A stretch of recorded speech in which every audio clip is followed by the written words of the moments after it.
Quidasha.McLean. Yes. How are you doing today? I'm doing pretty good. I'm pretty good. So, my name is Quidasha.McLean. Hey, how you doing today? I'm fine. I'm the primary social worker here at the Veterans Healthcare Center. And I just want to talk to you a little bit for a few minutes on basically your experiences you've been having. So, what brings you here today? Well, today I'm here because can't lie to you. You say your name again is Miss McLean. McLean. My family sort of has made me come this way. I didn't want to come. My wife, she who said it's a must that I do. She loves me enough, and I think I think I'm fine. But she said it's a must that we do this. So I'm here today because of her. Okay. So, you were in the Army, right? Yes, ma'am. And 12 years. 12 years. What about your family? How many children do you have? Right. 4 kids. 2 girls, 2 boys. Okay. So can you just talk a little bit about your experiences? Like, what made your wife tell you that you need to come to us today? Well, I guess one day we were out, family. We went to shopping, and we was just.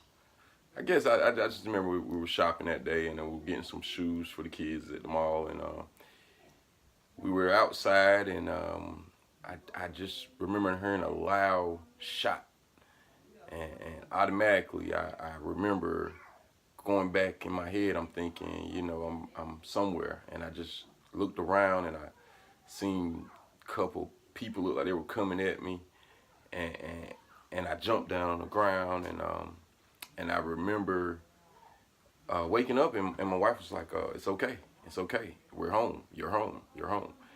And I guess that's why I'm here. But everyone just started laughing at me. It's real crazy. It made me upset, but sort of freaked me out a little bit too. Okay, I understand that.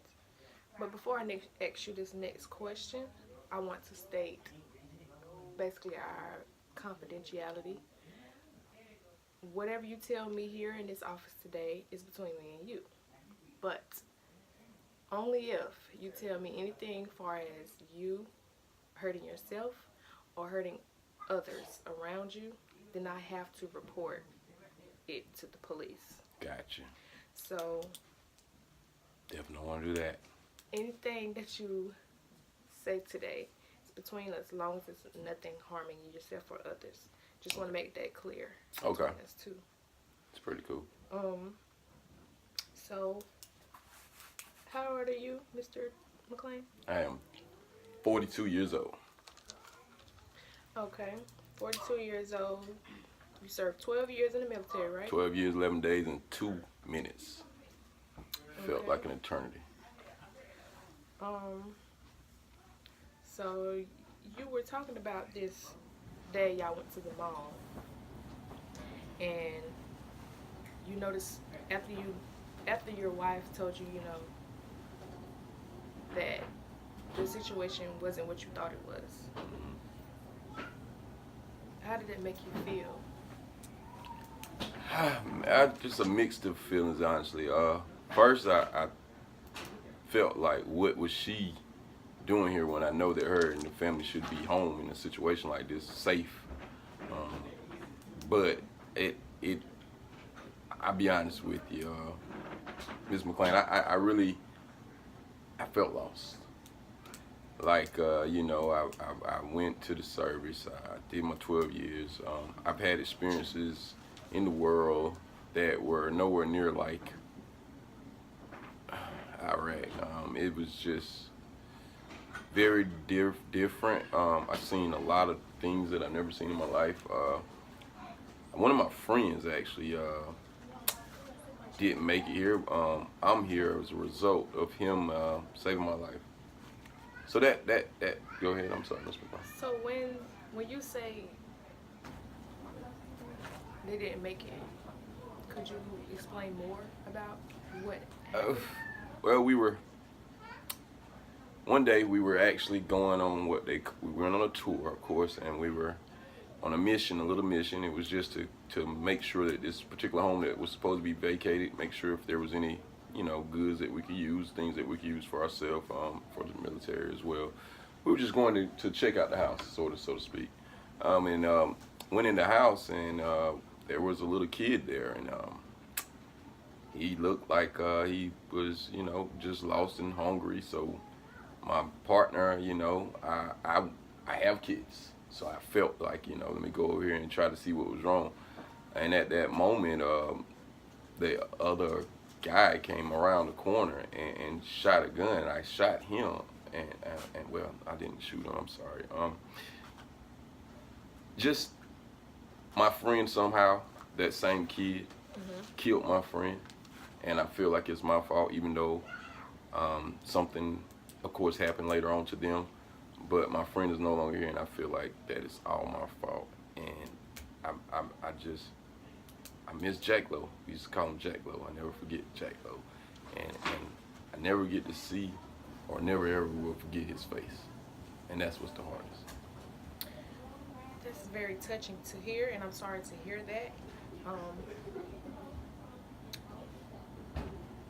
I know that this bothers you, but I'm here to tell you, yes, you have went through it, but you can look at it in a different perspective. Maybe, well, not maybe, you are a survivor because you made it. Yes, your friend didn't make it, but maybe this was supposed to be an eye opener for you, or um, maybe it was supposed to make you stronger than what you were.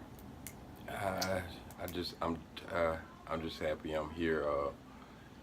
But sometimes I do think why I'm not, and why is he gone. Um, the war is just it's a place that if you don't have to go, I recommend you not to go. I tell you that much. Wish things were different, but they're not. And you're right, I am here, and that's fortunate for me and my family, of course. But he had kids too, so it's tough. It's tough. Okay, now that we've discussed why you're here, um, maybe we could talk about the possible strategies for you to deal with what's going on, the experiences that you've been having. Um, have Have you thought about any type of therapy or? Therapy, there's nothing wrong with me, Miss McLean. I'm fine. Don't need therapy. Therapy's for You're, crazy people. you're right. You're right. Maybe I worded it wrong. Have you thought about just going to an event? Look at it as an event, and you're gonna have people that been in the army or other branches. They're with you, and basically it's gonna be like a Talking about like the Alcohol Anonymous thing where there's a bunch of people sitting no, around. no. Oh, okay. You're gonna be That's what I'm talking. saying. Never did It's believe in basically those. it's basically something like they're there to build you up. Like they're gonna be. It's like a brotherhood. Look at it like that. I like brotherhood. We did that in the military. Me and my Jack Lowe. We had that in the military.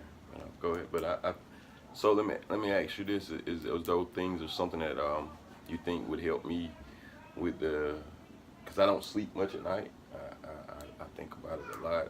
Most of the time, I really just sit there and watch over my kids and just be thankful that I'm here to see them. So don't get to sleep much. You think it may help with that, or is that probably not?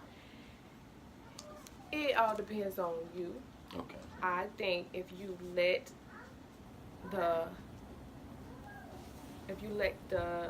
events help you and not push away from it, maybe it can get somewhere. But we're just thinking of right now. We're just thinking about strategies. We're not gonna move forward right now. We just want to talk about. We already established why you're here. Yeah. And the possible strategies. And the next time we meet, we're going to develop an intervention plan, and that's when we're going to actually put in place what we're going to do. Okay. So Okay. today, I think this interview is complete. If you have any more questions after you leave here before we meet the next time, I'm going to email you. Well, no, I'm not going to email you. I'm going to send you a letter stating our next visit. And if you have any questions or concerns regarding the next time we meet, you just let me know. Okay. My number will be on the paper. So, sounds like a plan. That worked, Ms. McLean. I'm just looking forward to hopefully finding a way to get this behind me. And you came to the right place at the Veterans Healthcare Center. We will help you do our best. All right. Well, I thank you. Look forward to our next visit, getting that letter. You have a good day. All right. Thank you.